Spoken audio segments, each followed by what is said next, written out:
ఇక జ్యోత్స్న, కార్తీక్, దీపాల పెళ్లి రోజు ఆనందాన్ని దూరం చేయడానికి నన్ను గుడికి తీసుకువెళ్లాల్సిన డ్రైవర్ బావే కాబట్టి, బావే నన్ను గుడికి తీసుకువెళ్ళాలి. బావతోనే గుడికి వస్తానని మొక్కుకున్నాను.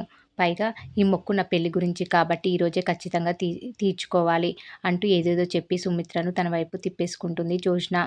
ఇక దశరథ, పారు, దీప, కార్తీక్, శివనారాయణ ఇంతమంది ఏం చెప్పినా జ్యోత్స్న పట్టిన పట్టు వదలదు.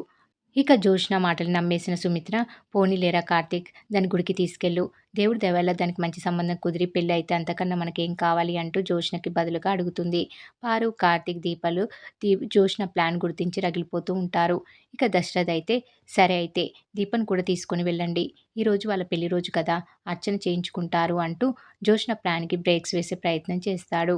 ముగ్గురు వెళ్ళకూడదని మీరే చెప్తారు కదా డాడీ అంటుంది జ్యోత్స్న. ఇక వెంటనే పారు, అయితే నేను వాళ్ళతో కలిసి వస్తాను. నలుగురం అవుతాం కదా అంటుంది పారు. అయితే మీరే వెళ్ళండి. అందరితో వెళ్ళి పూజ చేయించుకుంటే నా అభిషేకానికి అర్థమేముంది? మమ్మీ కోసం, నా కోసం నేనేదో సంకల్పించుకున్నాను. నా పెళ్లి జరగాలని నీకే లేనప్పుడు నాకెందుకు అంటూ జ్యోత్స్న కోపంగా అరుస్తుంది. దాంతో సుమిత్ర పారుకి కూడా బ్రేక్స్ వేసి కార్తీక్, జ్యోత్స్నల్ని గుడికి పంపించేస్తుంది. ఇక జ్యోత్స్న కార్తీక్‌ని తీసుకొని వెళ్ళటంతో పారు మనసులో దీని యవ్వారం ఏదో తేడాగా ఉంది అని ఫిక్స్ అవుతుంది. ఇక కార్తీక్ జ్యోత్స్నని గుడి దగ్గరికి తీసుకొని వెళ్ళి దించి, పెద్ద మేడం గారు వెళ్ళి పూజ చేయించుకొని రండి అంటాడు. బావ నువ్వు రావా అని జ్యోత్స్న అంటే, నేనెందుకు, మీ సంకల్పం మీ పూజ అని జ్యోత్స్నని లోపలికి పంపిస్తాడు. లోపలికి వెళ్ళేటప్పుడే జ్యోత్స్న మనసులో నిన్నెలా రప్పించాలో నాకు తెలుసులే బావ అనుకుంటుంది. ఇక గుడి లోపలికి వెళ్ళి పంతులతో, పంతులు గారు ఈరోజు నా పెళ్లి రోజు, అభిషేకం చేయించుకోవాలని వచ్చాను. కానీ మా ఆయన నా మీద అలిగి బయట కారు దగ్గరే ఉండిపోయారు అంటూ అబద్ధం చెప్తుంది. జ్యోత్స్న చెప్పిన అబద్ధాన్ని నిజమని నమ్మిన పూజారి, అతగాడికి ఈరోజే అలక రావాలా, అభిషేకానికి ఇద్దరు ఉండాలి కదా మరి అంటారు. పూజారి గారు, ఆయనని నేను లోపలికి రప్పిస్తాను. మీరే ఎలాగైనా మా ఇద్దరికి భార్యాభర్తల అభిషేకం చేయించాలి అని రిక్వెస్ట్ చేస్తుంది జ్యోత్స్న. నేను చూసుకుంటాను. ముందు అతన్ని రప్పించు అంటాడు పంతులు. దాంతో జ్యోత్స్న కార్తీక్‌కి కాల్ చేసి, బావ కార్‌లో పూల సజ్జ మర్చిపోయాను. తీసుకొని రా అని తెలివిగా కార్తీక్‌ని లోపలికి రప్పిస్తుంది. కార్తీక్ పూల సజ్జ పట్టుకొని అక్కడికి రాగానే, ఏమయ్యా ఈరోజే నీ పెళ్లి రోజు కదా అంటాడు పంతులు. ఇక పంతులు అలా అడగగానే, నిజమే కాబట్టి, నిజమే నా పెళ్లి రోజు ఈరోజే అంటాడు కార్తీక్. మరి పెళ్ళాన్ని అలా దూరం పెట్టావేంటయ్యా అంటాడు పంతులు. వెంటనే కార్తీక్, నేనేం దూరం పెట్టలేదు పూజారి గారు. ఓ మహాతల్లి వల్ల అలా జరిగింది అంటాడు సాధారణంగా మాట్లాడుతూ. చూడు మీ ఆవిడ ఎంత బాధపడుతుందో అని జ్యోత్స్నని చూపిస్తాడు పంతులు. ఈవిడ మా ఆవిడేంటి అంటాడు కార్తీక్ షాక్ అవుతూ. ఎంత కోపం ఉంటే మాత్రం పెళ్లి రోజు పెళ్ళాన్ని పట్టుకొని ఈవిడ మా ఆవిడ కాదు అంటావా? అసలు నిన్ను అడిగేవారు ఎవరు లేరు అనుకుంటున్నావా అంటూ పూజారి కార్తీక్ మీద ఫైర్ అవుతాడు. ఎందుకు లేరు పూజారి గారు, నేనున్నాను అంటూ గుడికి వచ్చి ఒక ఆవిడ మరో ఆవిడతో కలిసి ఎంట్రీ ఇస్తుంది. ఇక ఆ ఇద్దరు ఆడవాళ్ళు కార్తీక్ చెప్పేది వినరు. పంతులు కూడా వినడు. జ్యోత్స్న నవ్వుకుంటుంది మనసులో. కార్తీక్ వాదిస్తూ ఉంటాడు. ఈమె నా భార్య కాదు అని. అయినా పంతులు వినకుండా అభిషేకానికి కూర్చోమంటాడు. కార్తీక్ వాదనను కొట్టిపారేస్తూ ఉంటారు ఆ ఇద్దరు ఆడవాళ్ళు.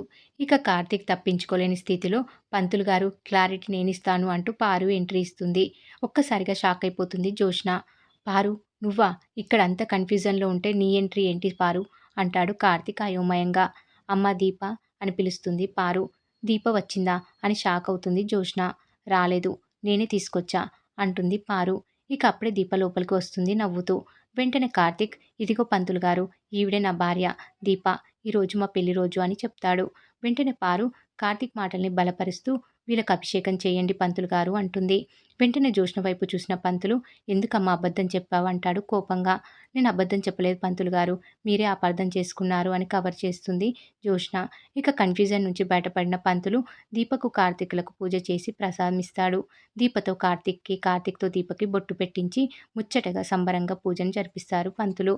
ఇక జ్యోత్స్న అంతా చూసి రగిలిపోతూ ఉంటుంది. దీప, కార్తీకులకు పారుని దగ్గరుండి అభిషేకం చేయించి ప్రసాదం ఇచ్చి, తింటూ ఉండండి నేనిప్పుడే వస్తాను అంటూ జ్యోత్స్న దగ్గరికి వార్నింగ్ ఇవ్వడానికి వెళ్తుంది. నువ్వు దీపని ఎందుకు తీసుకొచ్చావు గ్రాని అని జ్యోత్స్న రగిలిపోతూ పారు మీద అరుస్తుంది. పారు పెద్దగా జ్యోత్స్న ఫీలింగ్స్‌ని పట్టించుకోదు.